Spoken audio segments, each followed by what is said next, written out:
ई mission Punjabi channel ई mission Punjabi ਵੱਲੋਂ ਖਬਰਸਾਰ ਵਿਸ਼ਲੇਸ਼ਣ programme ਦੇ ਵਿੱਚ ਤੁਹਾਡਾ ਸਵਾਗਤ ਹੈ। ਅੱਜ ਇਸ ਐਪੀਸੋਡ ਦੇ ਵਿੱਚ ਆਪਾਂ ਲੰਘੇ ਕੱਲ ਸ਼੍ਰੋਮਣੀ ਗੁਰਦੁਆਰਾ ਪ੍ਰਬੰਧਕ ਕਮੇਟੀ ਤੇ ਸ਼੍ਰੋਮਣੀ ਅਕਾਲੀ ਦਲ ਵੱਲੋਂ ਸਾਂਝੇ ਤੌਰ ਤੇ ਜੋ ਹਰਿਆਣਾ ਸਿੱਖ ਗੁਰਦੁਆਰਾ ਪ੍ਰਬੰਧਕ ਕਮੇਟੀ ਉੱਤੇ ਸੁਪਰੀਮ ਕੋਰਟ ਦੇ ਆਏ ਫੈਸਲੇ ਦੇ ਵਿਰੋਧ ਦੇ ਵਿੱਚ ਤਿੰਨ ਪਾਸਿਆਂ ਤੋਂ ਸ੍ਰੀ ਅਕਾਲ ਤਖਤ ਸਾਹਿਬ ਵੱਲ ਜੋ ਰੋਸ ਮਾਰਚ ਕੀਤਾ ਹੈ ਉਹਦੇ ਉੱਤੇ ਆਏ ਪ੍ਰਤੀਕਰਮ ਅਤੇ ਇਸ ਦੇ ਨਾਲ ਹੀ ਆਲ ਇੰਡੀਆ ਗੁਰਦੁਆਰਾ ਐਕਟ ਦੀ ਇੱਕ ਨਵੇਂ ਸਿਰਿਓਂ ਕਵਾਇਦ ਜਿਹੜੀ ਆਰੰਭ ਹੋਈ ਹੈ ਉਹਦੇ ਉੱਤੇ ਆਪਾਂ ਜ਼ਿਕਰ ਕਰਾਂਗੇ।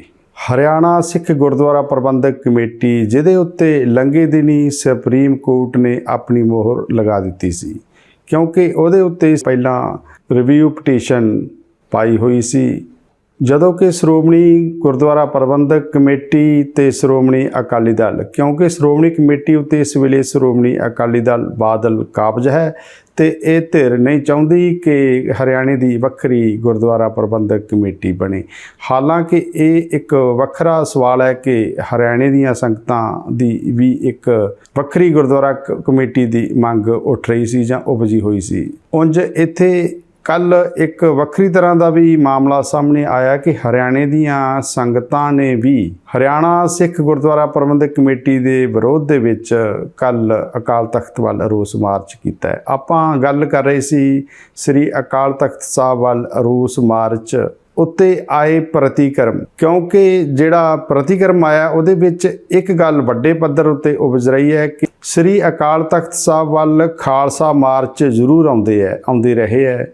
ਉਹ ਪਾਕਿਸਤਾਨ ਤੋਂ ਵੀ ਆਏ ਹੈ ਤਾਂ ਹਿੰਦੁਸਤਾਨ ਦੇ ਵੱਖ-ਵੱਖ ਰਾਜਾਂ ਤੋਂ ਵੀ ਆਏ ਹੈ। ਸਰਬੱਤ ਦੇ ਭਲੇ ਦੀ ਅਰਦਾਸ ਕਰਕੇ ਉਹ ਖਾਲਸਾ ਮਾਰਚ ਤੁਰਦੇ ਰਹੇ ਹੈ ਤੇ ਪੰਥ ਦੀ ਚੜ੍ਹਦੀ ਕਲਾ ਲਈ ਵੀ ਉਹ ਅਜਿਹੇ ਮਾਰਚ ਸ੍ਰੀ ਅਕਾਲ ਤਖਤ ਸਾਹਿਬ ਵੱਲ ਆਉਂਦੇ ਰਹੇ ਹੈ ਤਾਂ ਕਿ ਪੰਥ ਦੀ ਚੜ੍ਹਦੀ ਕਲਾ ਰਹੇ, ਪੰਥ ਨੂੰ ਸ਼ਕਤੀ ਮਿਲਦੀ ਰਹੇ। ਪਰੰਤੂ ਇਹ ਪਹਿਲੀ ਵਾਰ ਇੱਕ ਪਿਰਤ ਸਾਹਮਣੇ ਆਈ ਹੈ ਕਿ ਸ੍ਰੀ ਅਕਾਲ ਤਖਤ ਸਾਹਿਬ ਵੱਲ ਕਾਲੇ ਝੰਡੇ ਲਾ ਕੇ ਰੋਸ ਮਾਰਚ ਕੀਤਾ ਗਿਆ। ਇਹ ਰੋਸ ਮਾਰਚ ਤਿੰਨ ਗੁਰਧਾਮਾਂ ਤਖਤ ਸ੍ਰੀ ਕੇਸਗੜ੍ਹ ਸਾਹਿਬ, ਸ੍ਰੀ ਦਮਦਮਾ ਸਾਹਿਬ ਤੇ ਮੰਜੀ ਸਾਹਿਬ ਹਰਿਆਣਾ ਤੋਂ ਇਹ ਰਵਾਨਾ ਹੋਇਆ ਸੀ।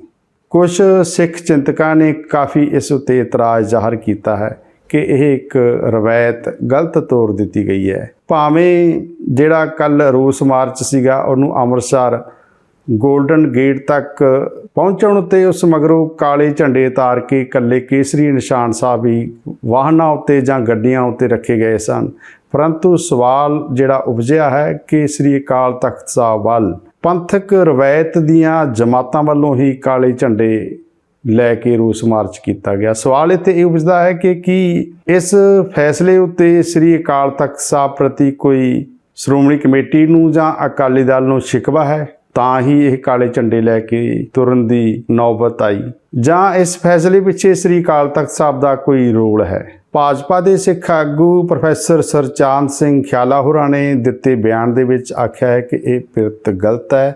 ਹੁਣ ਤੱਕ ਪੰਥ ਵੱਲੋਂ ਅਜਿਹੀ ਪਿਰਤ ਕਦੇ ਵੀ ਨਹੀਂ ਤੋਰੀ ਗਈ ਸੀ, ਜਿਹੜੀ ਕਿ ਨਵੀਂ ਤਰ੍ਹਾਂ ਦੀ ਹੈ। ਇਸ ਮਾਮਲੇ ਉੱਤੇ ਭਾਜਪਾ ਆਗੂ ਨੇ ਅਕਾਲੀ ਆਗੂਆਂ ਦੀ ਤਿੱਖੀ ਆਲੋਚਨਾ ਵੀ ਕੀਤੀ ਹੈ। ਦੱਸਣਯੋਗ ਹੈ ਕਿ ਇਸ ਰੋਸ ਮਾਰਚ ਵਿੱਚ ਸ਼੍ਰੋਮਣੀ ਗੁਰਦੁਆਰਾ ਪ੍ਰਬੰਧਕ ਕਮੇਟੀ ਦੇ ਪ੍ਰਧਾਨ ਐਡਵੋਕੇਟ ਹਰਜਿੰਦਰ ਸਿੰਘ ਧਾਮੀ ਤੇ ਸ਼੍ਰੋਮਣੀ ਅਕਾਲੀ ਦਲ ਦੇ ਪ੍ਰਧਾਨ ਸੁਖਬੀਰ ਸਿੰਘ ਬਾਦਲ ਸਮੇਤ ਹੋਰ ਸਮੁੱਚੀ ਦੋਵਾਂ ਧਿਰਾਂ ਦੀ ਲੀਡਰਸ਼ਿਪ ਸ਼ਾਮਲ ਹੋਈ ਸੀ। ਇਸ ਤੋਂ ਇਲਾਵਾ ਇਸ ਧਿਰ ਨਾਲ ਜੁੜੀ ਸੰਗਤ ਵੀ ਭਾਵੇਂ ਵੱਡੀ ਪੱਧਰ ਉੱਤੇ ਸ਼ਾਮਲ ਹੋਈ, ਪਰੰਤੂ ਜਿਹੜਾ ਸਵਾਲ ਉਪਜਿਆ ਹੈ ਉਹ ਵੀ ਇੱਕ ਵਿਸ਼ਲੇਸ਼ਣ ਮੰਗ ਰਿਹਾ ਹੈ। ਖੈਰ, ਦੂਜੇ ਬੰਨੇ ਕਿਉਂਕਿ ਸ਼੍ਰੋਮਣੀ ਕਮੇਟੀ ਨੇ ਪਿਛਲੇ ਦਿਨੀ ਭਾਰਤ ਸਰਕਾਰ ਤੋਂ ਮੰਗ ਕੀਤੀ ਸੀ ਕਿ ਉਹ ਇਸ ਮਾਮਲੇ ਉੱਤੇ ਖੁਦ ਸੁਪਰੀਮ ਕੋਰਟ ਦੇ ਵਿੱਚ ਰਿਵਿਊ ਪਟੀਸ਼ਨ ਦਾਇਰ ਕਰੇ, ਪਰੰਤੂ ਹਾਲੇ ਤਾਈਂ ਭਾਰਤ ਸਰਕਾਰ ਵੱਲੋਂ ਸ਼੍ਰੋਮਣੀ ਕਮੇਟੀ ਦੀ ਅਜਿਹੀ ਮੰਗ ਉੱਤੇ ਕਿਸੇ ਕਿਸਮ ਦਾ ਪ੍ਰਤੀਕਰਮ ਨਹੀਂ ਦਿੱਤਾ ਗਿਆ। ਉਂਝ ਸ਼੍ਰੋਮਣੀ ਕਮੇਟੀ ਆਪਣੇ ਤੌਰ ਤੇ ਹਰਿਆਣਾ ਸਿੱਖ ਗੁਰਦੁਆਰਾ ਪ੍ਰਬੰਧਕ ਕਮੇਟੀ ਦੇ ਖਿਲਾਫ ਰਿਵਿਊ ਪਟੀਸ਼ਨ ਦੀ ਤਿਆਰੀ ਜ਼ੋਰਾਂ ਉੱਤੇ ਕਰ ਰਹੀ ਹੈ।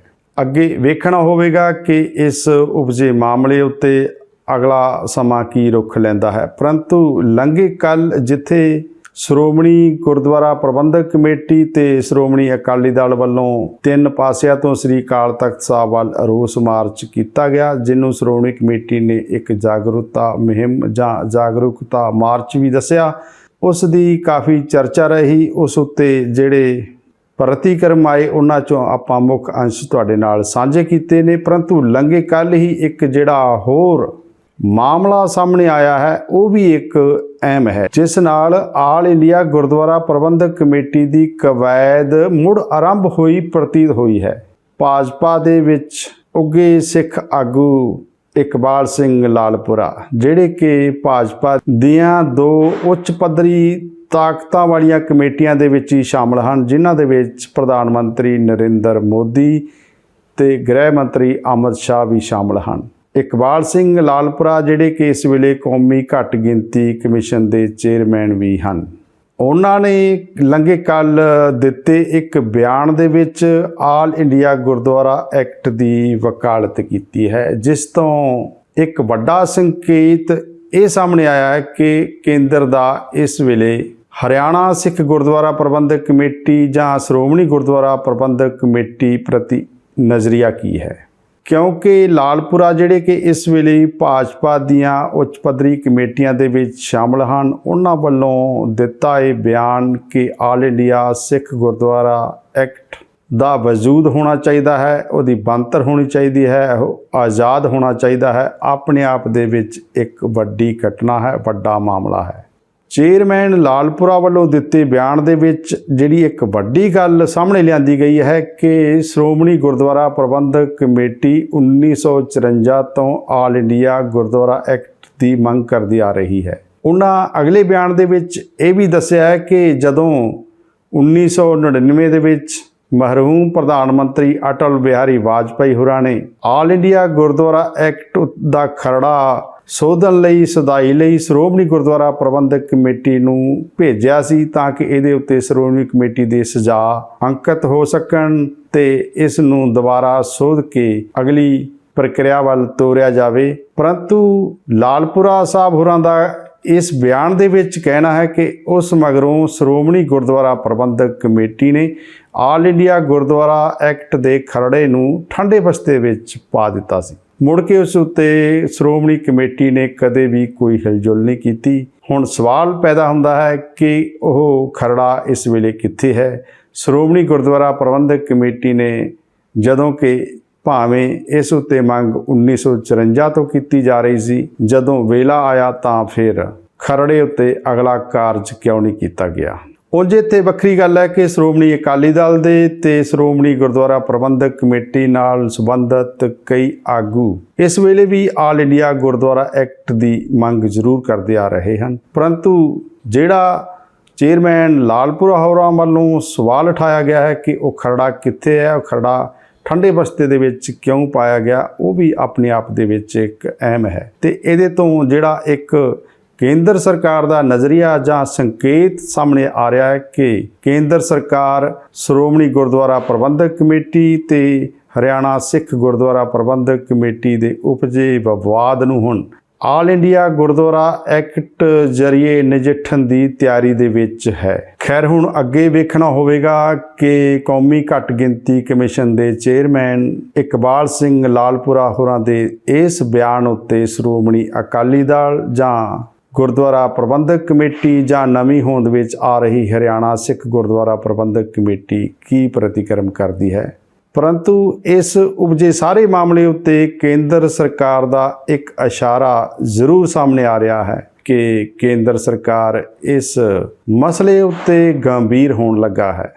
ਉਂਝ ਲੰਘੇ ਕੱਲ ਜਿਹੜਾ ਇਸ ਮਾਮਲੇ ਉੱਤੇ ਸ਼੍ਰੋਮਣੀ ਕਮੇਟੀ ਤੇ ਅਕਾਲੀ ਦਲ ਵੱਲੋਂ 3 ਪਾਸਿਆਂ ਤੋਂ ਅਕਾਲ ਤਖਤ ਸਾਹਿਬ ਵੱਲ ਰੋਸ ਮਾਰਚ ਕੀਤਾ ਗਿਆ ਸੀ, ਤਾਂ ਉਸ ਦੌਰਾਨ ਸ਼੍ਰੋਮਣੀ ਅਕਾਲੀ ਦਲ ਵੱਲੋਂ ਜਿਹੜਾ ਇੱਕ ਵੱਡਾ ਪ੍ਰਤੀਕਰਮ ਦਿੱਤਾ ਗਿਆ ਕਿ ਦੇਸ਼ ਦੀਆਂ ਸਮੁੱਚੀਆਂ ਰਾਸ਼ਟਰੀ ਪਾਰਟੀਆਂ ਤੇ ਪੰਜਾਬ ਦੀ ਸੱਤਾਧਿਰ ਆਮ ਆਦਮੀ ਪਾਰਟੀ, ਭਾਜਪਾ ਤੇ ਕਾਂਗਰਸ, ਇਹ ਸਾਰੀਆਂ ਸਿਆਸੀ ਜਮਾਤਾਂ ਸ਼੍ਰੋਮਣੀ ਗੁਰਦੁਆਰਾ ਪ੍ਰਬੰਧਕ ਕਮੇਟੀ ਨੂੰ ਖੇਰੂ ਕਰਨ ਉੱਤੇ ਤੁਲੀਆਂ ਹੋਈਆਂ ਹਨ। ਅਜਿਹਾ ਸ਼ਿਕਵਾ ਸ਼੍ਰੋਮਣੀ ਅਕਾਲੀ ਦਲ ਦੇ ਪ੍ਰਧਾਨ ਸੁਖਬੀਰ ਸਿੰਘ ਬਾਦਲ ਵੱਲੋਂ ਵੀ ਸਾਹਮਣੇ ਆਇਆ ਹੈ।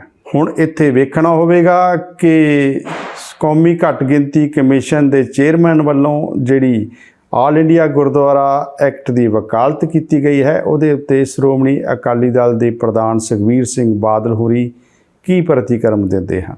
ਇਕਬਾਲ ਸਿੰਘ ਲਾਲਪੁਰਾ ਹੋਰਾਂ ਦਾ ਬਿਆਨ ਦੇ ਵਿੱਚ ਇਹ ਵੀ ਕਹਿਣਾ ਹੈ ਕਿ ਜੇਕਰ ਆਲ ਇੰਡੀਆ ਗੁਰਦੁਆਰਾ ਐਕਟ ਬਣਦਾ ਹੈ, ਇਸ ਨਾਲ ਜਿੱਥੇ ਗੁਰੂ ਦੀ ਗੋਲਕ ਦੀ ਲੁੱਟ ਨਹੀਂ ਹੋਵੇਗੀ, ਉੱਥੇ ਦੇਸ਼ ਭਰ ਦੇ ਗੁਰਦੁਆਰਿਆਂ ਦਾ ਪ੍ਰਬੰਧ ਤੇ ਸੇਵਾ ਸੰਭਾਲ ਦੇ ਵਿੱਚ ਇੱਕ ਸਾਰਤਾ ਆਏਗੀ। ਇਸ ਐਕਟ ਤੋਂ ਵਿਦੇਸ਼ਾਂ ਦੇ ਵਿੱਚ ਵੀ ਜਿਹੜੇ ਗੁਰਦੁਆਰਾ ਸਾਹਿਬ ਸਥਾਪਿਤ ਹਨ, ਉਹ ਵੀ ਸੇਧ ਲੈ ਕੇ ਆਪੋ ਆਪਣੇ ਦੇਸ਼ਾਂ ਦੇ ਵਿੱਚ ਐਕਟ ਬਣਾ ਸਕਣਗੇ। ਖੈਰ, ਆਪਾਂ ਇਹ ਜ਼ਿਕਰ ਕਰ ਰਹੇ ਸੀ ਸਮੁੱਚੇ ਪੰਥਕ ਵਰਤਾਰੇ ਉੱਤੇ। ਹੁਣ ਵੇਖਣਾ ਹੋਵੇਗਾ ਕਿ ਆਲ ਇੰਡੀਆ ਗੁਰਦੁਆਰਾ ਐਕਟ ਉੱਤੇ ਹੋਰ ਧਿਰਾਂ ਕੀ ਰਿਐਕਟ ਕਰਦੀਆਂ ਹਨ। ਜਦੋਂ ਕਿ ਪੰਥਕ ਵਰਤਾਰੇ ਦੀ ਜਿਹੜੀ ਆਪਾਂ ਚਰਚਾ ਕਰ ਰਹੇ ਸੀ ਕਿ ਸ੍ਰੀ ਅਕਾਲ ਤਖਤ ਸਾਹਿਬ ਵੱਲ ਕਾਲੇ ਝੰਡੇ ਲੈ ਕੇ ਜਿਹੜਾ ਰੋਸ ਮਾਰਚ ਕੀਤਾ ਗਿਆ, ਉਹ ਪੰਥਕ ਰਵਾਇਤਾਂ ਦੇ ਅਨੁਕੂਲ ਨਹੀਂ ਸੀ। ਹੁਣ ਅੱਗੇ ਵੇਖਣਾ ਹੋਵੇਗਾ ਕਿ ਕਿਹੜੀ ਹੋਰ ਜਥੇਬੰਦੀ ਹੁਣ ਆਲ ਇੰਡੀਆ ਗੁਰਦੁਆਰਾ ਐਕਟ ਦੀ ਵਕਾਲਤ ਨੂੰ ਲੈ ਕੇ ਕੋਈ ਅਗਲਾ ਖਾਲਸਾ ਮਾਰਚ ਜਾਂ ਅਜਿਹਾ ਪ੍ਰੋਗਰਾਮ ਵਿਉਂਤੇਗੀ ਜਾਂ ਵਿਉਂਤਦੀ ਹੈ। ਅੱਜ ਦੇ ਅਜਿਹੇ ਉਪਜੇ ਵਿਸ਼ਲੇਸ਼ਣ ਉੱਤੇ ਆਪਾਂ ਪ੍ਰੋਗਰਾਮ ਨੂੰ ਵਿਸ਼ਰਾਮ ਦਈਏ। ਧੰਨਵਾਦ। ਸਤਿ ਸ੍ਰੀ ਅਕਾਲ। ਈ ਮਿਸ਼ਨ ਪੰਜਾਬੀ।